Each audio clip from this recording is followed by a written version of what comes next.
अल्लाह रब्बुल इज़्ज़त अपने हबीब सल्लल्लाहु अलैहि वसल्लम से मुखातिब है और फरमाते हैं कि कुछ इजाफा कर लो,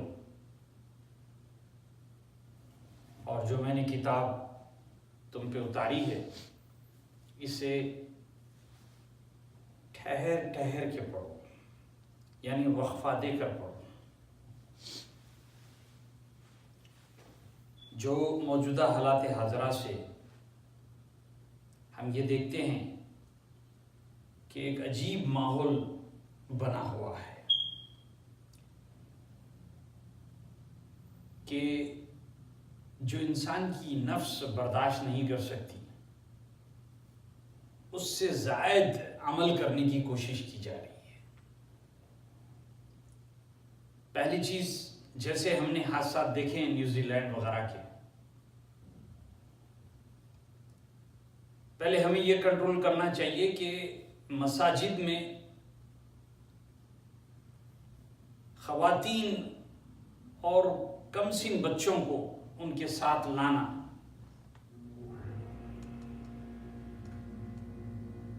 यह कतई सही नहीं है। एक तो जो निशानदेही होती है, जो ट्रैफिकिंग और जो वहां पे अपना अमल दिखने में आता है कि पार्किंग लाटें भरे हुए हैं, वहां से गाड़ियों से उतर के जा रहे हैं, सब में बड़ी चीज पर्दे का कोई नजर नहीं, बेहयाई वहां से स्टार्ट हो जाती है। और खुदा ना खास्ता कुछ ऐसी परेशानी आ जाए जिससे इन ख्वातीन और बच्चों को बहुत परेशानी हो जाती है। मर्द फेस कर लेता है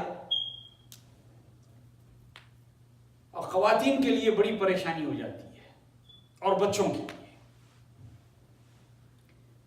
और जब हम लांबी खुसूसन इस तरह की नमाजें पढ़ते हैं माह रमजान में, तो यकीन जानिए बड़ा डिस्टर्बेंस हो जाता है।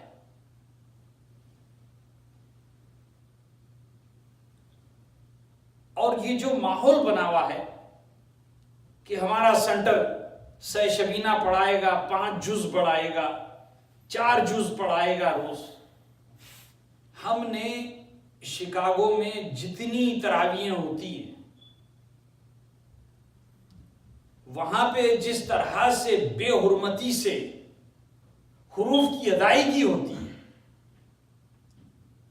यहां पे कुरान की बेहुरमती है कि आप एक्सप्रेस ट्रेन की तरह जा रहे हैं। जेर जबर, तजवीद, मखारिज, ये सारी चीजें वो जो बेचारा इमाम ठहरा होता है मैनेजमेंट के दबाव पे या उसकी रोजगारी की मजबूरी से, उसको तो मुकम्मिल करना है किसी सूरत में। जो तेजी रफ्तार से हमने एक आयत को, एक रुकू में जितनी आयतें पढ़ी गई, हमने उसको सुना है तो एवरेज 3 से 4 गलतियां निकली हैं। तो अगरचे 20 रकत की हम नमाज पढ़ रहे हैं इस तरह से तेजी से, एक्सप्रेस ट्रेन की तरह, तो ना जाने इस एवरेज से 3 से 4 गलतियों से 20 रकत में 100 से ज्यादा गलतियां कर रहे हैं।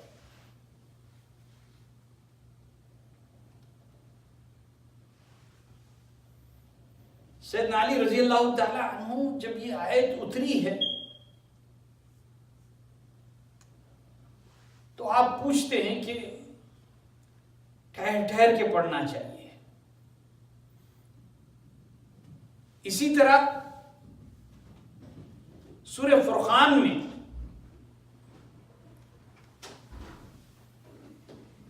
जब लोगों ने पूछा अगरचे कुरान उतरी है तो एक ही वक्त में क्यों नहीं उतरी? 32वीं आयत है, मैं समझता हूं सूरह फुरकान की, कि कुरान एक दफे क्यों नहीं उतर गई सारी की सारी मुकम्मल?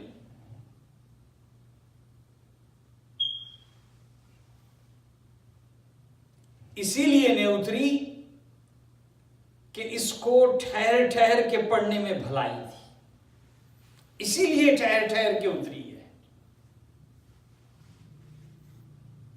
अब यहां पे इख्तिदार, यहां पे अपनी अपनी मंतिक जो चला रहे हैं, कैसे लोगों को बताया जाए कि हमारे पास इतने लोग आते हैं, कैसे लोगों को बताया जाए कि हमारे पास इतना कलेक्शन होता है। कुरान को मजाक बना लिया है। कुरान का एहतराम, उसकी अदायगी कुरान फरमा रहा है कि इसको ठहर ठहर के पढ़ो।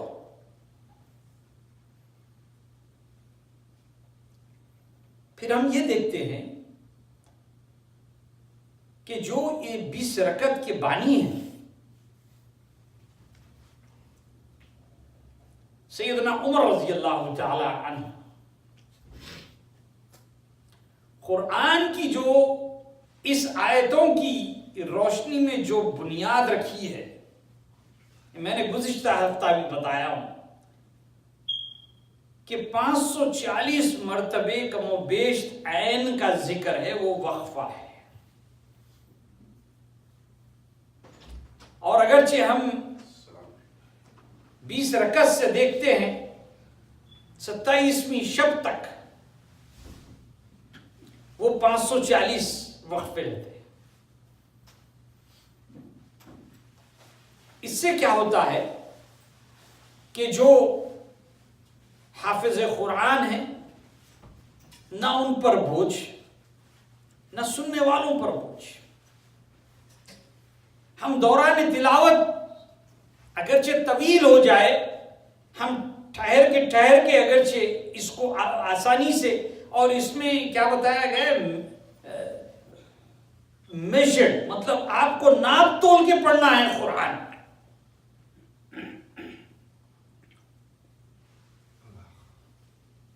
वज़िद अलैहि वर्तीलिल कुरान तरतीला, आपको नाप तोल के पढ़ना है, मीडियम पेस में पढ़ना है आपको कुरान। एक्सप्रेस पेस में नहीं पढ़ना है। एक्सप्रेस पेस में अगर से आप पढ़ेंगे तो ये गलतियां होंगी, और ये ऐसा एक इज्तिहाद, मतलब 3 दिन ठहर जाओ तो आपकी जो है इबादत हो गई, 10 दिन ठहर जाओ तो सिर्फ आपकी इबादत हो गई। न जाने हम जो कुरान, और एक रूल बता दूं, जो तजवीद मखारिज का इब्तिदाई इस्लाम के दौर में इसकी कोई अहमियत नहीं थी, क्योंकि वो खुद जुबान अरबी जानने वाले थे। ये जब से इस्लाम स्प्रेड हुआ अफ्रीका, साउथ ईस्ट एशिया, वहां पे ये रूल कायम हुआ तजवीद का। लेकिन जो ठहर ठहर के पढ़ना है वो कुरान का कानून है। जो औसतन रफ्तार में पढ़ना है, मीडियम पेस में, वो कुरान का कानून है। इब्तिदाई मैंने बता दिया कि ये सूरह मुज़म्मिल की 4थी आयत में अल्लाह रब्बुल इज्जत इसको वाज़ेह तौर पे बयान फरमा रहे हैं कि कुछ इजाफा कर लो, अपनी किरत को बेहतर कर लो, और कुरान को ठहर ठहर के पढ़ो। और हम इसके बिल्कुल अपोजिट अमल कर रहे हैं।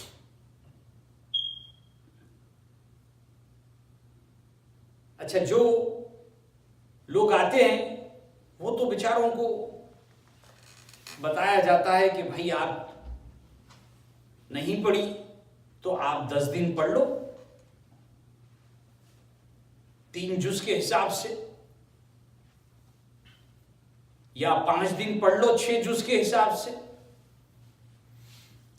यकीन माने हम अरबी जानने वाले लोग नहीं हैं, हम अरबी जुबान को हम नहीं जानते, अरबी बोलचाल का भी शख्स कुरान की जुबान को नहीं जानता।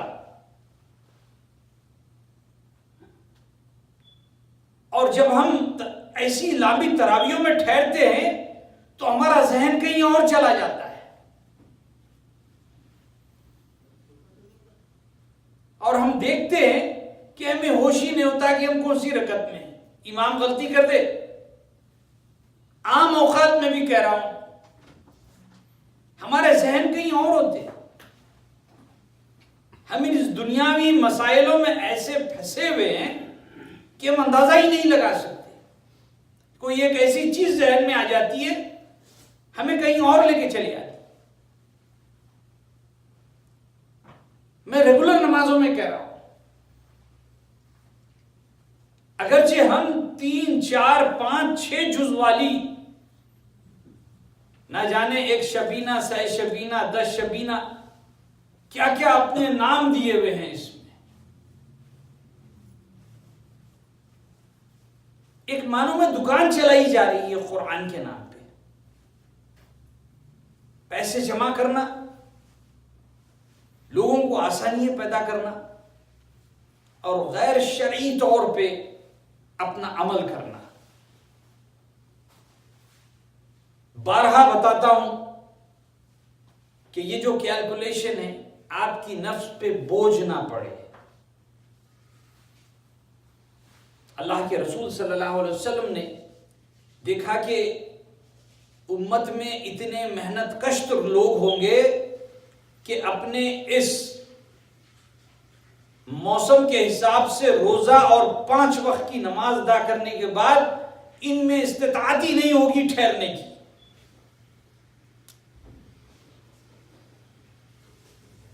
वो घर पे भी अदा कर सकते हैं, वो घरों में नमाज अदा कर सकते हैं, क्योंकि घरों में नमाज अदा करना भी हमारे लिए इतना ही जरूरी है जितना हम मसाजिद में अदा करते हैं। जैसे कि नवाफिल व सुन्नत या क़ियामुल लैल, ताकि हम अपने घरों को कब्रिस्तानों में तब्दील ना कर दो।